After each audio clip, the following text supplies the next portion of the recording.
In Another Country by Ernest Hemingway. In the fall, the war was always there, but we did not go to it anymore. It was cold in the fall in Milan, and the dark came very early. Then the electric lights came on, and it was pleasant along the streets looking in the windows. There was much game hanging outside the shops, and the snow powdered in the fur of the foxes, and the wind blew their tails. The deer hung stiff and heavy and empty, and small birds blew in the wind, and the wind turned their feathers. It was a cold fall, and the wind came down from the mountains. We were all at the hospital every afternoon, and there were different ways of walking across the town through the dusk to the hospital. 2 of the ways were along canals, but they were long. Always, though, you crossed a bridge across a canal to enter the hospital. There was a choice of 3 bridges. On one of them a woman sold roasted chestnuts. It was warm standing in front of her charcoal fire, and the chestnuts were warm afterward in your pocket. The hospital was very old and very beautiful, and you entered through a gate and walked across a courtyard and out a gate on the other side. There were usually funerals starting from the courtyard. Beyond the old hospital were the new brick pavilions, and there we met every afternoon, and were all very polite and interested in what was the matter, and sat in the machines that were to make so much difference. The doctor came up to the machine where I was sitting and said, "What did you like best to do before the war? Did you practice a sport?" I said, "Yes, football." "Good," he said. "You will be able to play football again better than ever." My knee did not bend, and the leg dropped straight from the knee to the ankle without a calf, and the machine was to bend the knee and make it move as in riding a tricycle. But it did not bend yet, and instead the machine lurched when it came to the bending part. The doctor said, "That will all pass. You are a fortunate young man. You will play football again like a champion." In the next machine was a major who had a little hand like a baby's. He winked at me when the doctor examined his hand, which was between 2 leather straps that bounced up and down and flapped the stiff fingers, and said, "And will I too play football, Captain Doctor?" He had been a very great fencer, and before the war the greatest fencer in Italy. The doctor went to his office in a back room and brought a photograph which showed a hand that had been withered, almost as small as the major's before it had taken a machine course, and after was a little larger. The major held the photograph with his good hand and looked at it very carefully. "A wound?" he asked. "An industrial accident," the doctor said. "Very interesting, very interesting," the major said, and handed it back to the doctor. "You have confidence?" "No," said the major. There were 3 boys who came each day, who were about the same age I was.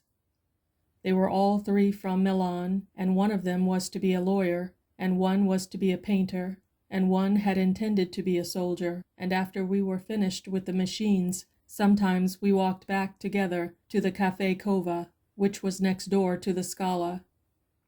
We walked the short way through the communist quarter because we were 4 together. The people hated us because we were officers, and from a wine shop someone would call out, "Abbasuli ufficiali," as we passed.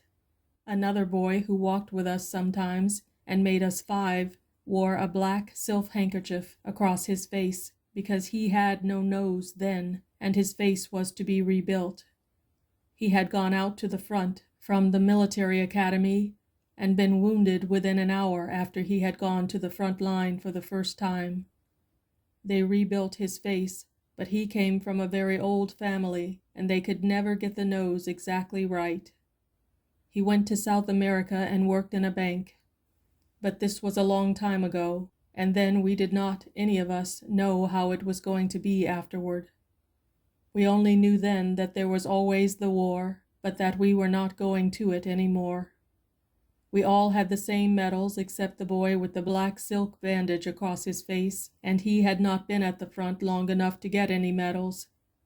The tall boy with the very pale face, who was to be a lawyer, had been a lieutenant of Arditi, and had 3 medals of the sort we each had only 1. He had lived a very long time with death and was a little detached. We were all a little detached, and there was nothing that held us together except that we met every afternoon at the hospital. Although as we walked to the cova through the tough part of town, walking in the dark, with light and singing coming out of the wine shops, and sometimes having to walk into the street when the men and women would crowd together on the sidewalk so that we would have had to jostle them to get by, we felt held together by there being something that had happened that they, the people who disliked us, did not understand.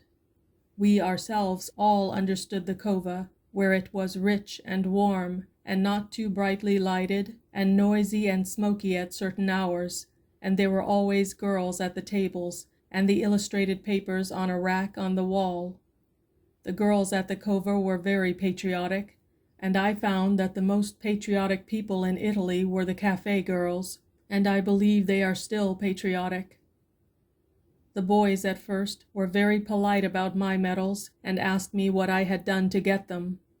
I showed them the papers, which were written in very beautiful language and full of fratellanza and abnegazione, but which really said, with the adjectives removed, that I had been given the medals because I was an American. After that their manner changed a little toward me, although I was their friend against outsiders. I was a friend, but I was never really one of them after they had read the citations, because it had been different with them, and they had done very different things to get their medals. I had been wounded, it was true, but we all knew that being wounded, after all, was really an accident. I was never ashamed of the ribbons, though, and sometimes, after the cocktail hour, I would imagine myself having done all the things they had done to get their medals, but walking home at night through the empty streets with the cold wind and all the shops closed, trying to keep near the street lights, I knew that I would never have done such things, and that I was very much afraid to die, and often lay in my bed at night by myself, afraid to die and wondering how I would be when I went back to the front again. The 3 with the medals were like hunting hawks. I was not a hawk, although I might seem a hawk to those who had never hunted. They, the 3, knew better, and so we drifted apart. But I stayed good friends with the boy who had been wounded his first day at the front, because he would never know now how he would have turned out, so he could never be accepted either, and I liked him because I thought perhaps he would not have turned out to be a hawk either. The major, who had been the great fencer, did not believe in bravery, and spent much time while we sat in the machines correcting my grammar. He had complimented me on how I spoke Italian, and we talked together very easily. One day I had said that Italian seemed such an easy language to me that I could not take a great interest in it. Everything was so easy to say.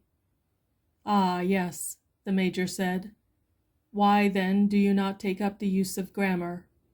So we took up the use of grammar, and soon Italian was such a difficult language that I was afraid to talk to him until I had the grammar straight in my mind.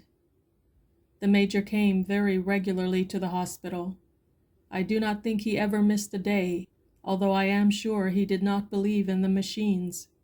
There was a time when none of us believed in the machines, and one day the major said it was all nonsense. The machines were new then, and it was we who were to prove them. It was an idiotic idea, he said, a theory like another.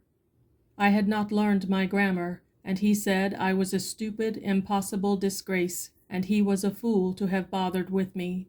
He was a small man, and he sat straight up in his chair, with his right hand thrust into the machine, and looked straight ahead at the wall, while the straps thumped up and down with his fingers in them. "What will you do when the war is over, if it is over?" he asked me. "Speak grammatically." "I will go to the States." "Are you married?" No, but I hope to be. The more of a fool you are, he said. He seemed very angry. A man must not marry. Why, Signor Maggiore? Don't call me Signor Maggiore. Why must not a man marry? He cannot marry. He cannot marry, he said angrily. If he is to lose everything, he should not place himself in a position to lose that. He should not place himself in a position to lose. He should find things he cannot lose. He spoke very angrily and bitterly, and looked straight ahead while he talked. But why should he necessarily lose it? He'll lose it, the major said. He was looking at the wall. Then he looked down at the machine and jerked his little hand out from between the straps and slapped it hard against his thigh. He'll lose it, he almost shouted. Don't argue with me. Then he called to the attendant who ran the machines. Come and turn this damn thing off. He went back into the other room for the light treatment and the massage. Then I heard him ask the doctor if he might use his telephone, and he shut the door.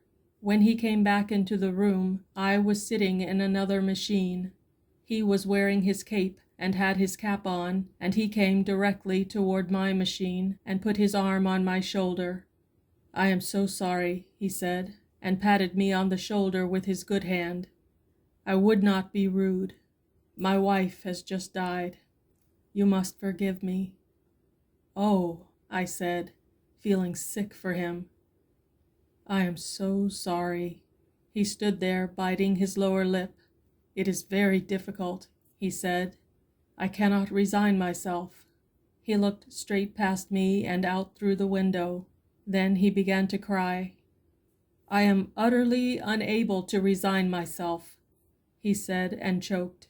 And then, crying, his head up, looking at nothing, carrying himself straight and soldierly, with tears on both cheeks and biting his lips, he walked past the machines and out the door. The doctor told me that the major's wife, who was very young, and whom he had not married until he was definitely invalided out of the war, had died of pneumonia. She had been sick only a few days. No one expected her to die. The major did not come to the hospital for 3 days. Then he came at the usual hour, wearing a black band on the sleeve of his uniform. When he came back, there were large framed photographs around the wall of all sorts of wounds before and after they had been cured by the machines. In front of the machine the major used were 3 photographs of hands like his that were completely restored. I do not know where the doctor got them. I always understood we were the first to use the machines. The photographs did not make much difference to the major, because he only looked out of the window. End of In Another Country by Ernest Hemingway.